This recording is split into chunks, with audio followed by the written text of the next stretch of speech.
Jelang HUT RI ke-80, menggema suara Maluku untuk Republik.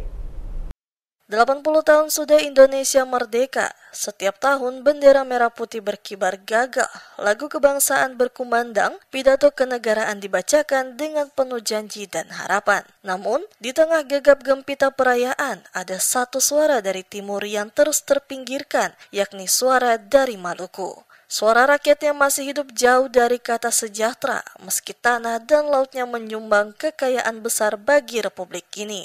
Maluku adalah gugusan pulau-pulau yang menjadi bagian sah dari NKRI, namun masih berada di garis belakang pembangunan nasional. Infrastruktur berjalan terseok-seok, jalan rusak, jembatan minim, pelabuhan tak layak, transportasi laut tidak memadai, termasuk sarana pendidikan jauh dari standar.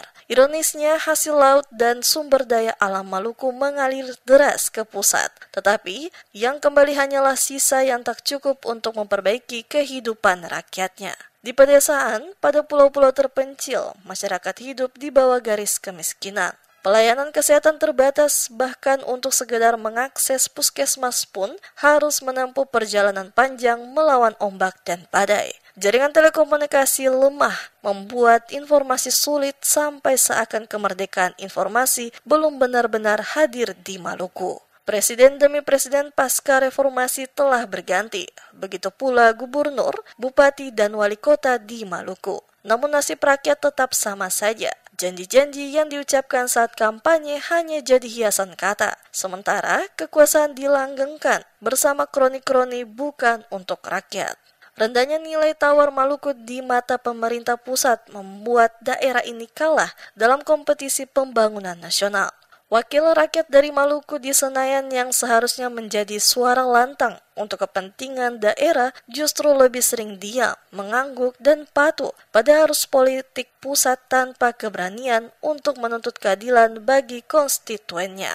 HUT RI ke-80 seharusnya menjadi momentum untuk mengoreksi ketidakadilan ini. Pemerintah pusat harus membuka mata dan telinga. Maluku bukan hanya penonton pembangunan, bukan sekedar halaman belakang Indonesia. Maluku adalah garda terdepan Republik di timur, penjaga laut, penghasil rempah, ikan, dan sumber daya alam yang menopang ekonomi negara.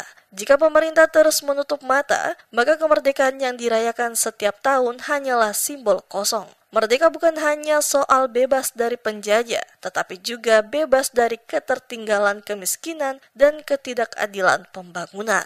Dari timur Indonesia, masyarakat terus bersuara, bangun Maluku, karena Indonesia bukan hanya Jakarta, Jawa, atau kota besar lainnya. Indonesia adalah dari Sabang sampai Merauke, dari Miangas sampai Pulau Rote, dan Maluku adalah bagian yang tidak bisa diabaikan.